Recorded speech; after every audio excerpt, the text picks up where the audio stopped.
Come in. Welcome. I'm E.G. Marshall. Once again, it's my pleasure to tantalize you with a mystery. And not a whodunit, but a, so to speak, why-done-it. Frankly, I much prefer the why to the whodunits, because they're just so darn difficult to solve, if you manage to solve them at all. For example, why... But no. Let Rose Corbin, our heroine, ask the question. But why, Hank? Why would anyone commit murder because of this coat? I don't get it either, Rose. It's just a plain, ordinary imitation leopard skin coat. We know that. Well, do we? What do you mean? I mean, this coat has been the cause of more than one murder and attempted murders. It may look plain and ordinary, but, Rose, it can't be. Someone wants this coat. Wants it badly enough to kill for it. And, Rose, do me a favor, will you? What favor, Hank? Stop wearing it.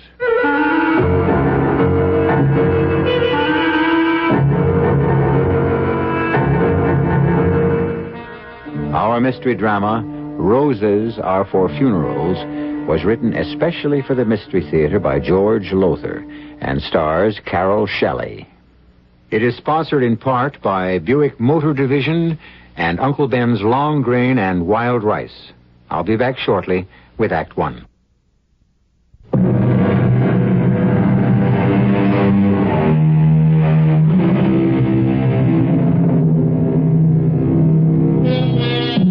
Well, now, I'm not going to make the mistake the famous mystery writer E. Phillips Oppenheim once made and bet that you can't solve this mystery.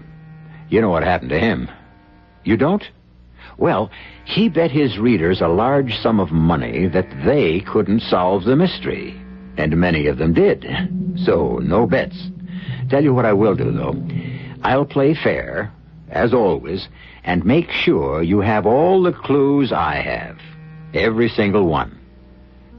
I'll even tell you when you've got all the pieces you need to put the puzzle together. And nothing can be fairer than that, right? Okay, then.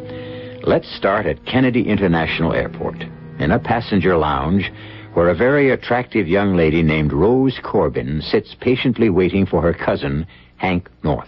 Pardon, mademoiselle. Yes? Please, may I introduce myself? My name is Simon Lavaux. Yes? Please, I must talk quickly, very fast, because my flight has already been announced for Paris. What is it you want? You will think it is such a foolishness, mademoiselle, but I wish to buy your coat. You wish to buy my coat, this coat I'm wearing? Yes, please. It's a strange thing to ask, I know. It's a very strange thing to ask, especially when you're wearing the same kind of coat. Oh, no, it's not the same. Well, yours is real leopard skin, of course, while mine is only imitation, and a different style, too, but... Please, let me explain, and then I know you will agree to my very strange request. Well, you can explain, but I'm not selling you this coat. Please, mademoiselle, the problem is my sister. She's my twin sister in Paris. Vous savez, elle est très pauvre. She's very poor, and she's married to a man who does not make much money. I'm sorry about that. Please, je vous en prie, please listen. When we were children, my sister and I always wore identical clothes. Dresses, coats, hats, everything was the same. And so today, when I buy something, well, like this coat I am wearing, which I bought here in the city, I always buy for her a duplicate. Well, it's very thoughtful, yes, very kind. Yes, but you see, I'm very selfish. When I see this coat, I want it. Oh, I want it so much. And so I say to the salesperson, I will take this and another one just like it. Of course, for my sister, you understand. But mademoiselle, there is not another one like it. So please, quickly now, I have only a few minutes before my flight. And combien ça coûte, How much did you pay for it? How much do you wish for it? I'm sorry, but I just don't want to sell my coat. Well, $100, After all, it's only imitation leopard. Look here, even if you offered me $200. $500, mademoiselle. No. Please try to understand. I must have it. $1,000, $1,000. For an imitation leopard skin coat.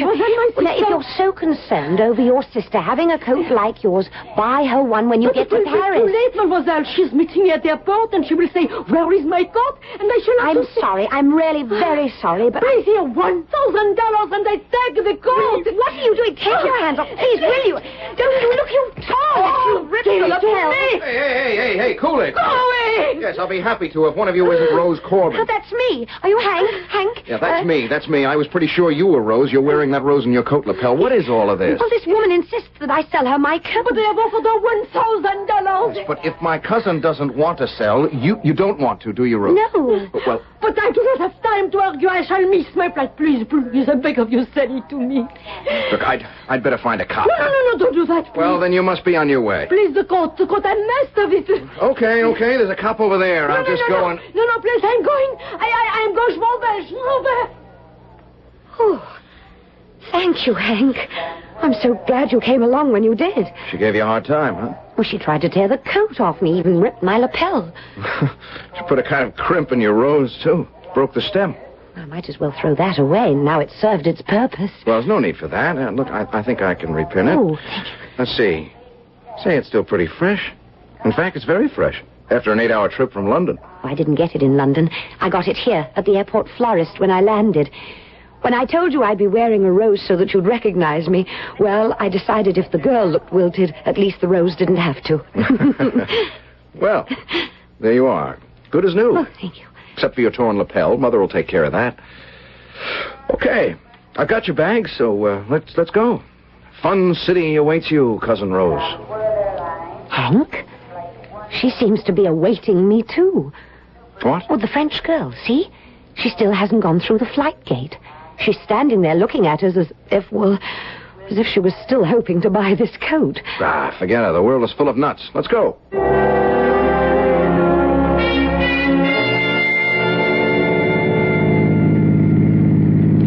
Well, yes, we have bridges in London, but nothing like this, Hank. The Triborough, you said? Yep.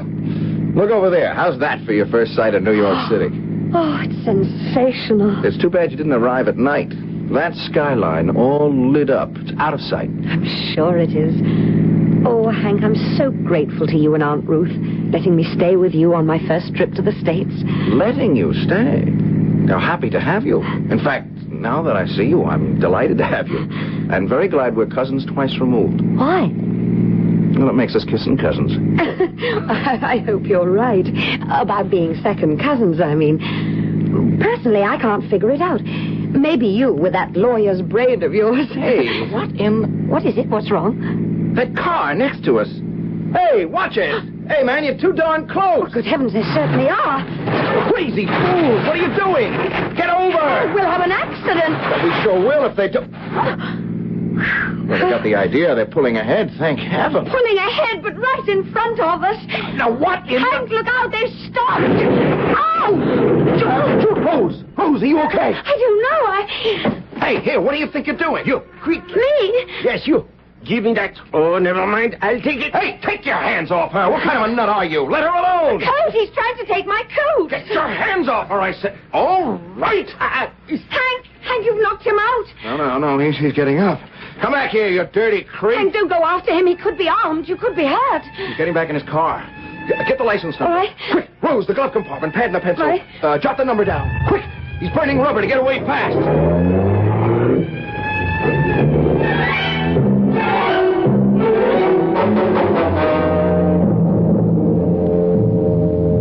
They tried to kill us, Mother.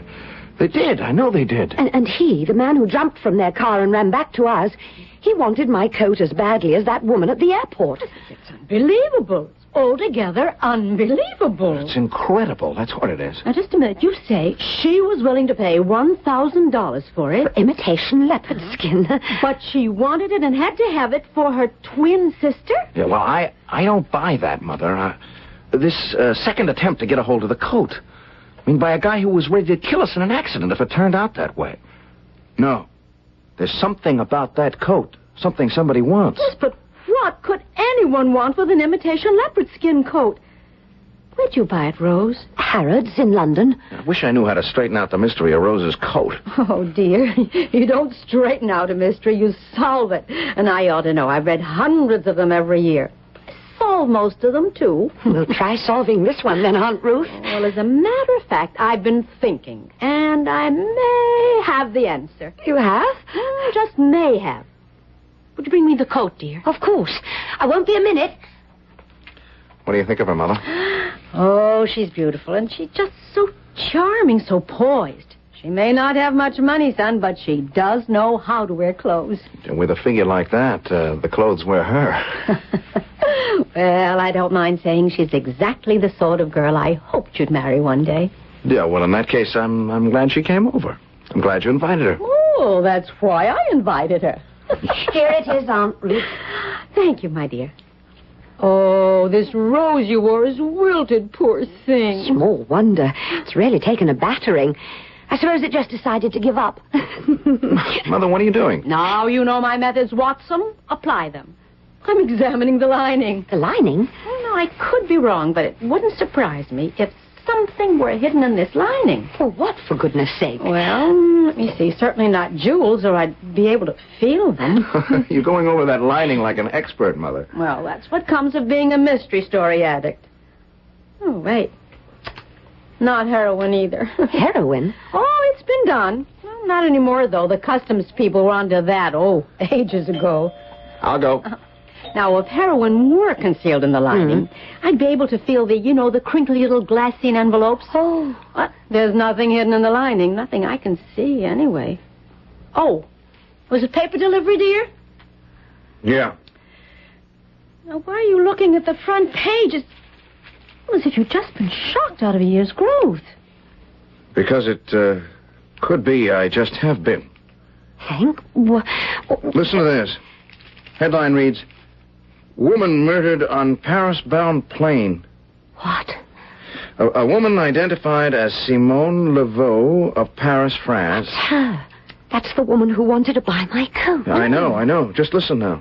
Was found dead in her seat aboard Flight 219 for Paris late this afternoon. An hour after takeoff, a hostess, Andrea Klein, noticed that Miss Laveau was slumped in her seat and thought she was asleep. She secured a cushion to place behind the young woman's head, and on doing so, discovered she was dead. Oh, no. Further examination disclosed a deep knife wound in her left side. Since the flight was only an hour out from New York City, Hostess Klein recalls that a man was seated next to her just before takeoff, was nowhere to be found on board following the discovery of the murder. What does this mean, Hank? I'll tell you one thing it means, Mother. I'm going to police headquarters right now, and I'm taking that coat with me. Yes, but Hank... Rose, a woman who was willing to pay $1,000 for this piece of imitation leopard skin, was murdered an hour or so later. Why? A man neither of us ever saw before nearly killed us in a crash on the Triborough so he could get this coat off you. Why? Well, we better find out why, because... Yes, because... I could be wrong. I hope I am. But this coat...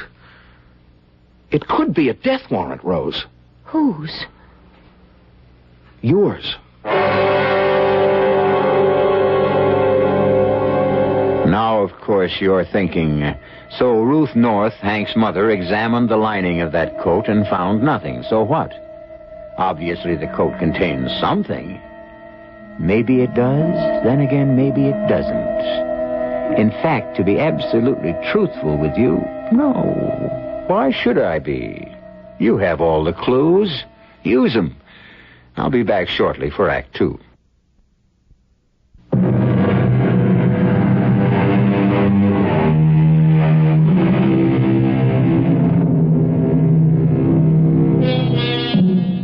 I'm sure most of you will recall the famous incident when Sherlock Holmes said to Dr. Watson, "Consider, Watson, the curious behavior of the dog." And Watson said, "But Holmes, the dog did nothing." "Precisely, Watson," Holmes answered. "Precisely."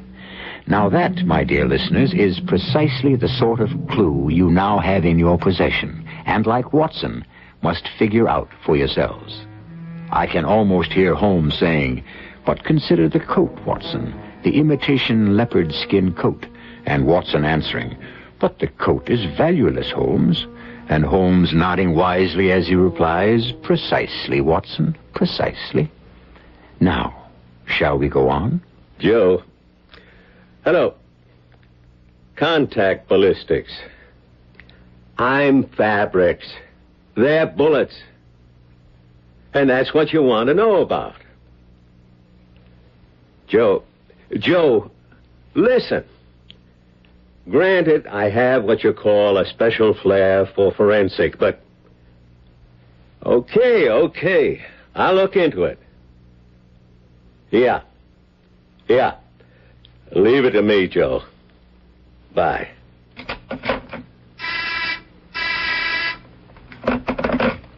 Lieutenant Maxwell. Show him in. Come in, Mr. North, Miss Corbin. Thank you, Lieutenant. Sit down, please. Coffee? No thanks. Rose? No, thank you. Well, here's your coat, Miss Corbin. We found nothing. Not a thing. Nothing? I'll level with you, Mr. North. When you brought this coat in the other night, I figured, well, there's something, and I'll find it. Like there had to be something. You know what I mean? I mean, who offers 1,000 clams for an imitation leopard skin coat, then gets himself murdered an hour later? Who crashes his car against another guy's car on the Triborough yet and tries to grab the coat off a dame? Who? Somebody that wants something in that coat. That's who. Yes, but you found nothing. I have personally put this coat through every test we know. Every inch of it has been examined under the microscope, the X-ray, the fluoroscope. We took the lining apart. Oh.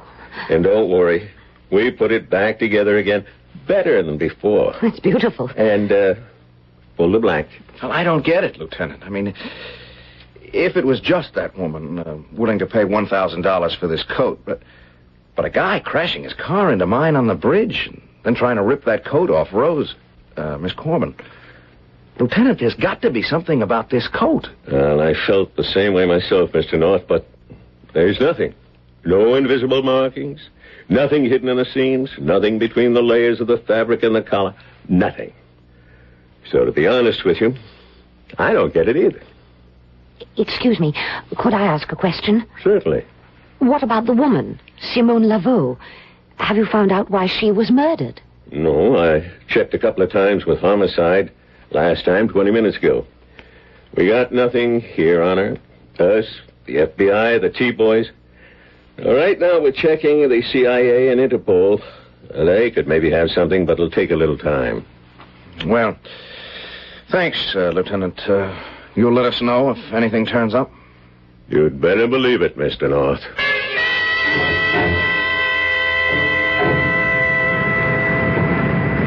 Well, so much for the coat, Rose. That's that, I guess. What would you like to do? Oh, don't you have to get back to your office? Yeah, well, not until late this afternoon. I scheduled my day so I could spend most of it with you. Say, I know. How about the Museum of Art? We could spend a few hours there, even have lunch if you'd like that. Oh, how wonderful, Hank. Only I don't like the idea of having to carry this coat around all day. Well, you won't have to. I mean, we'll check it at the museum, okay? Okay. Hey, taxi! Taxi!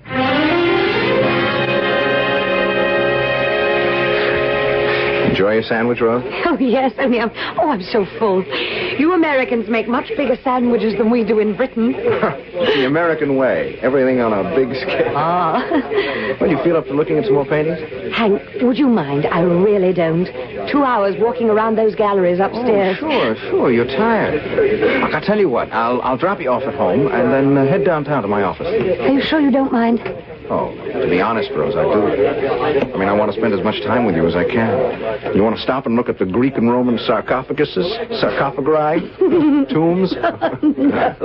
No, I've seen enough. Let's just get my coat from the check room and go home, where I can rest these aching feet. Whatever you say, Cousin Rose. Hey, there's something going on over there. I should say so. There's a big crowd around the check room. Police. Hank, what do you suppose has happened? I don't know. We're going to have a rough time, though, getting through that crowd to reclaim your coat. Excuse me. Yeah.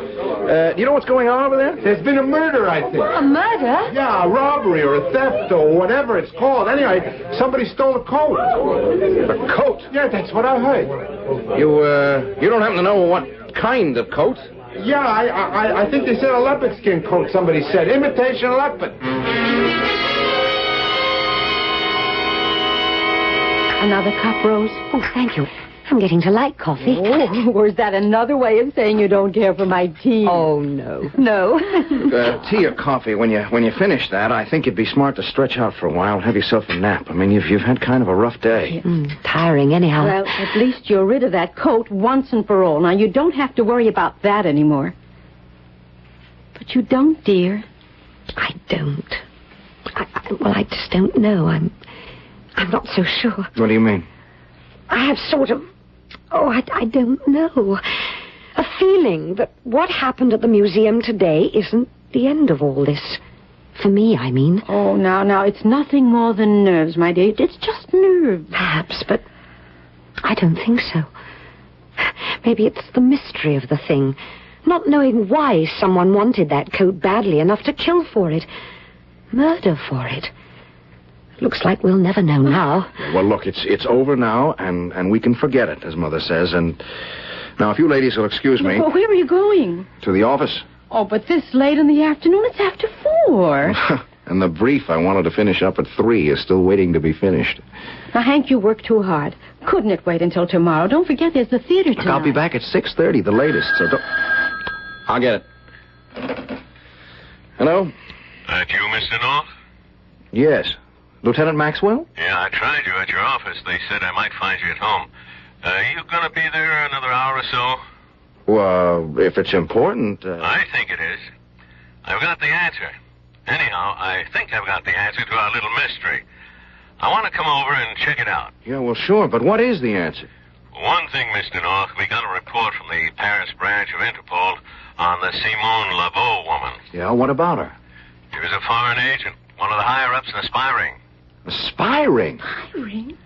Yeah, now, the way I figure it, she, Oh, wait just a minute. Yeah, what is it, Eddie? Lieutenant Maxwell says Simone Laveau was a foreign agent, part of a spy ring. Oh, good heavens. Hello? Hello, Mr. North. Yes, you, Lieutenant. Listen, something's just come up here. I gotta hang up. But I'll be at your place in, say half an hour. Wait a minute. What's the answer to the mystery? I'll see you in half an hour. Lieutenant, don't leave us hanging like... Well, I'll be. Well, what was all that about, Hank?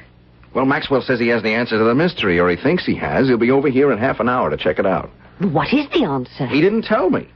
He got called away on something. He had to hang up. Well... Who are you calling? The office. That brief will have to wait until tomorrow now.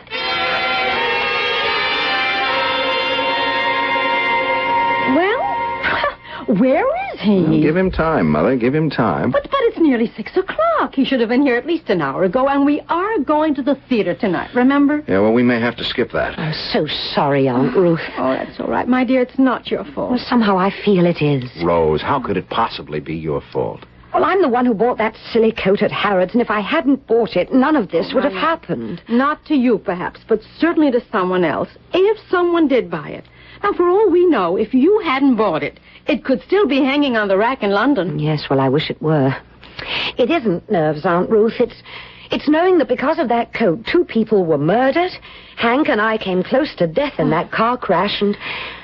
it's just too much. Oh, I couldn't agree more. Uh-oh. This must be Lieutenant Maxwell. Okay, I'm coming. Lieutenant. You're... Lieutenant! Yeah, an ambulance. Hank, what? Oh, my heavens, Hank, be quick. He's collapsing. I've got him. Mother, call an ambulance. An ambulance. Hank, is he hurt badly? My back, knife. All right, let me get him onto the couch. Look, get his coat off. All right. And his shirt. No, too late. The name is North. Finish. Oh, that's what you think. That's right. Rose, the medicine cabinet in the bathroom. Yes. Bandages, iodine. Yes, all right. No. Listen, look, you better not talk. Just let me get these things off you, so I... The ambulance is on the way. Oh, my dear. Lord, I've never seen so much... Listen. Oh. Yes, Lieutenant. The guy that did this. How did he do it? Not much time. She... Rose? Life in danger. Rose's life? In danger? Yes. She... Man's in agony. Here are some bandages and some iodine. Lieutenant. Guy that did this must found out. I know. I know the answer to the code. Listen now. Go on. Only one that knows me. My office bugged. Got to be. Tell them. Headquarters. Tell them. Bug. Sure. Count on it. What is the answer, Lieutenant? The code. Not. Not? What do you mean, not? Not what? Lieutenant, Is he... Yes. Oh, poor man. Another death. Will we never see the end of this? Why are you looking at me like that? Hank, Aunt Ruth, what is it? Tell me. He said, your life's in danger now. Mine? Yes, dear. But it can't be. How can it be? I haven't got the coat anymore. No, but... But what? They've got the coat. They've got what they were after. Why would they kill me? I don't know. But I better find out, honey.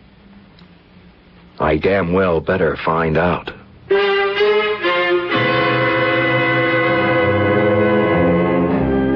He'd certainly better do just that, or Rose Corbin, the very attractive young woman Hank North has fallen in love with, may not live much longer. But how can he find out the answer to this baffling mystery? Where does one start? What does one do? Where would you start? What would you do? I'll be back shortly for Act 3.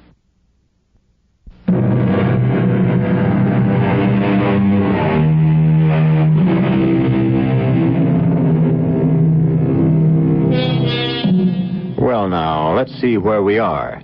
Rose Corbin arrived in the United States from London, England, wearing an imitation leopard skin coat. On her arrival, a woman named Simone Laveau tried to buy the coat, and when Rose refused to sell, tried to take it away from her. Later, Simone Laveau was murdered aboard the plane taking her to Paris. Since then, the coat seems to have triggered 2 more murders, that of a checkroom attendant at the Museum of Art, at which time the murderer made off with the coat, and, as we heard only minutes ago, that of Lieutenant Maxwell of the police. All right, Rose, let's go over it and over it. Hank, we've gone over it and over it. I know, but Maxwell said your life is in danger now, and Rose, if anything happened to you... Well, it isn't going to, not if I can help it. You bought the coat in Harrods the day before you took off to visit us here. Yes. And no one accosted you at Heathrow before you boarded the plane, or on the plane. Nobody even mentioned the coat. No one. But the minute you got off the plane at Kennedy International, this Simone Laveau... Well, not the minute I got off the plane. First, I went to the florist to buy the flower...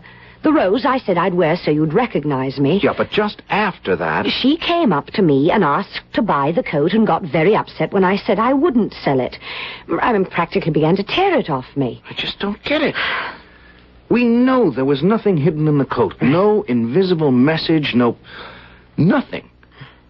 But we do know that Simone Laveau was a foreign agent. Now, there's just got to be some connection between the coat and her being a foreign agent. There's got to be. Hank, dear, why don't we forget it till after we've had dinner? We're all so tired and upset. Yeah, you're right. Go and get ready, and we'll take off for Antonelli's, huh? I won't be long. All right.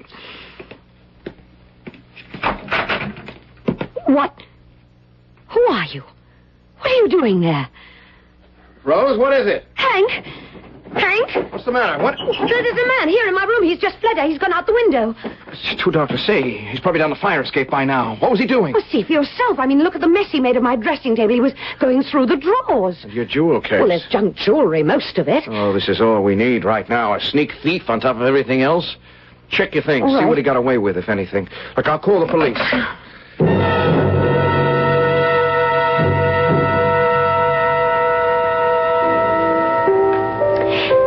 And to what, Mr. North, do I owe this royal treatment?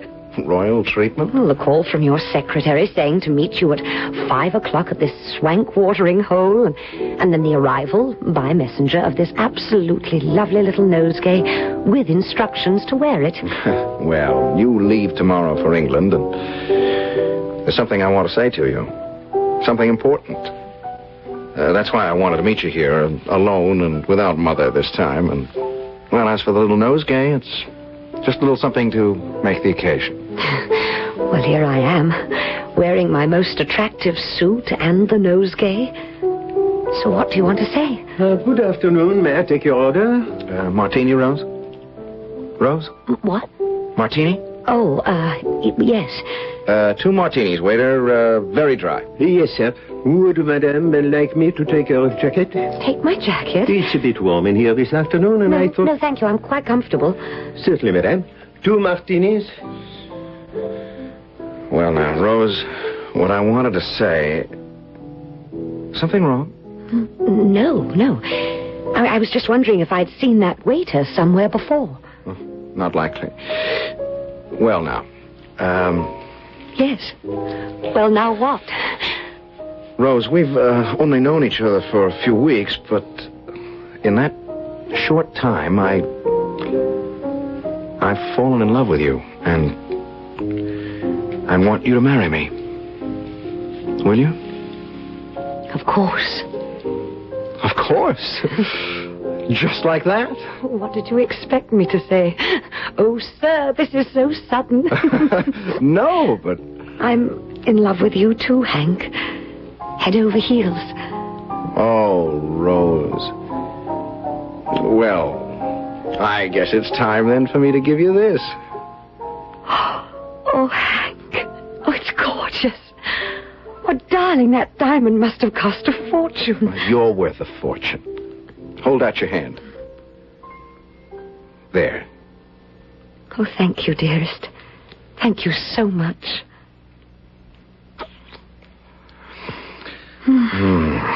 Well, if that's only a sample, I've underrated you. You're worth a queen's ransom. We are, sir. 2 martinis. Thank you. 1 for Madame. Oh, Madame, I'm sorry. You spilled it all over my jacket. Oh, forgive me, Madame, forgive me. One of those things, it just slipped from my fingers, but allow me, I will take care of everything.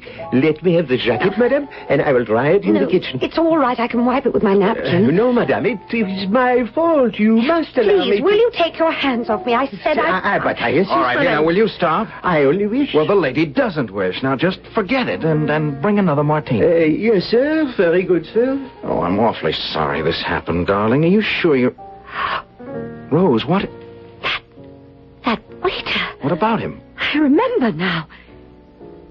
Why does he want this coat? This jacket? What? First he wanted me to take it off, pretending it was hot in here. And spilling that drink just now was no accident. He did it deliberately.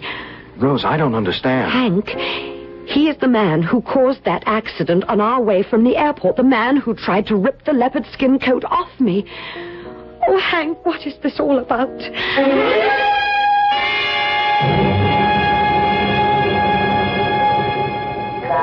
That's your flight they just called. Now have a good trip home, Rose, and we'll be looking forward to seeing you again in a week or 10 days, dear. Quicker than that, Aunt Ruth, if I can wind up my affairs in London sooner. Oh, don't look so down in the mouth, darling. Well, I don't like even letting you out of my sight, Rose, especially after last night. That waiter... It'll be all right, darling. Don't worry. Oh, and thank you for the rose. Well, it's our flower, like, our song. You arrive wearing a rose, you depart wearing one. Goodbye, sweetheart. Dearest. Goodbye, Aunt Ruth. Not goodbye, Rose. Au revoir. Now, don't worry about the wedding now. I'll arrange everything. Oh, you're a dear. I'll see you in a week. 10 days at most. At most. Now, shall we go out and watch the takeoff, Hank? Son? Could that be it? Could it? Could what be what, Hank? What are you talking about? The coat she was wearing when she arrived. The jacket she was wearing last night. Good Lord! The jacket she's wearing now. Could it be that? Hank, what in the world are you... I've been thinking. What did Lieutenant Maxwell mean when he said, just before he died, the coat, not. No, I know. It wasn't the coat at all. It wasn't the jacket. If I'm right, they are after... What? Hank, after what? A flower pinned to Rose's lapel, Mother. Not the coat, not the jacket. The flower.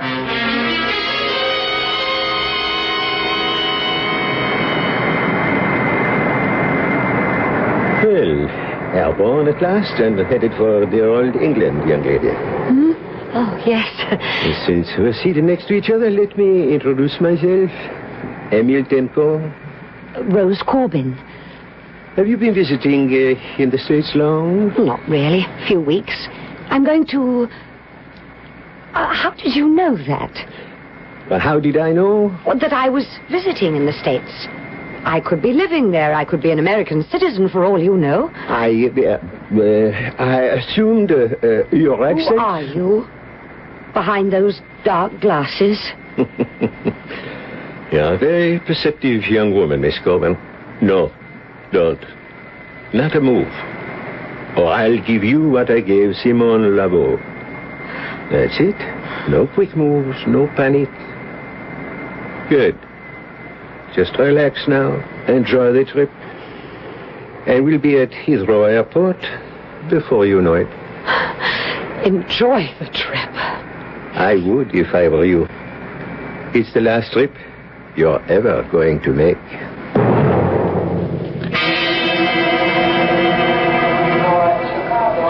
Thank you. Thank you very much.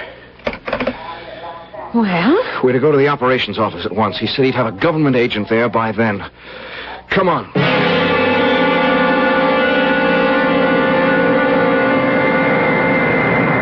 Why won't you tell me? There is no need for you to know. Since you're going to kill me when we get to Heathrow. No, not at Heathrow.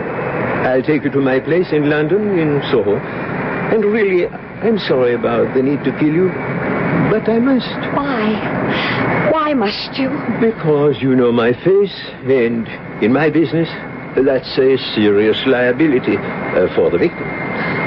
But be of good cheer. The more I look at you, the more I'm inclined to let you live for some little time. I don't understand. You're a very desirable woman, Miss Corbin. Very desirable.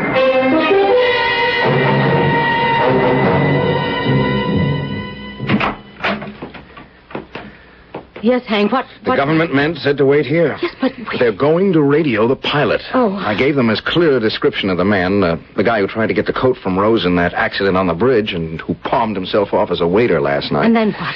Well, he'll check the plane. You know, the way the captain comes through the plane now and then, chats with the passengers. Yes, and then... Well, he'll check to see if this guy's on the plane, and if he is... Yes, and if he is, what? We'll take it from there, he said. The government man. We'll take it from there.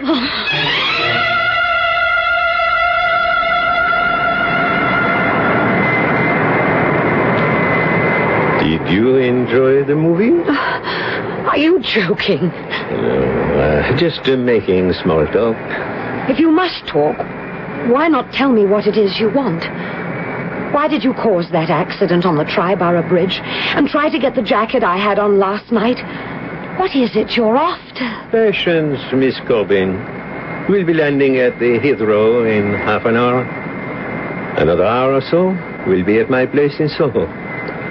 And perhaps an hour or so after that, I'll tell you. And perhaps not.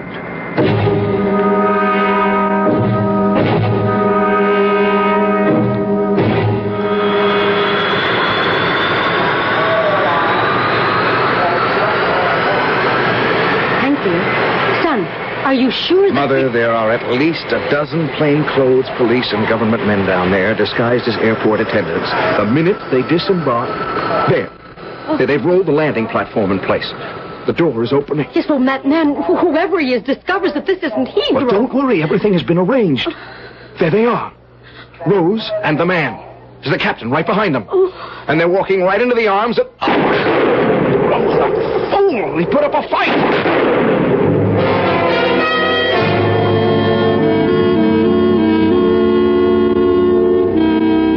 It was as simple as that, Rose.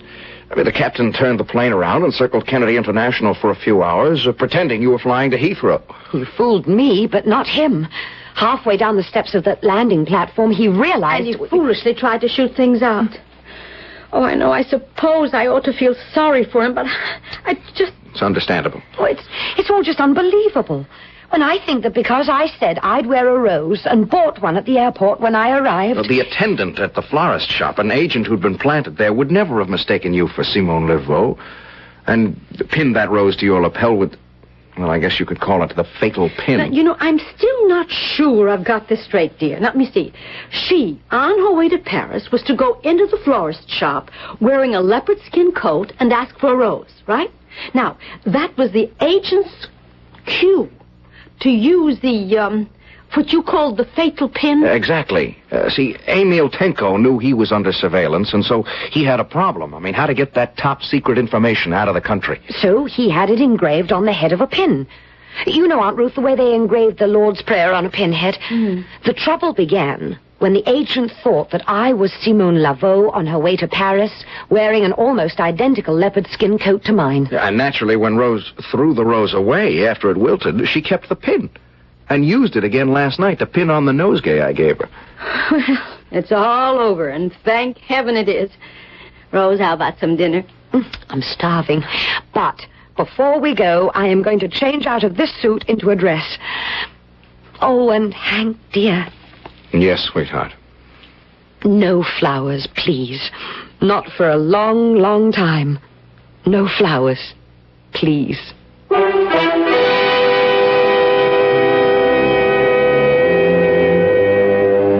And so, as you see, like all good, seemingly insoluble mysteries, the solution to Roses Are for Funerals was very simple indeed. In fact, I even gave you a clue in the title. What could be fairer than that? I'll be back shortly.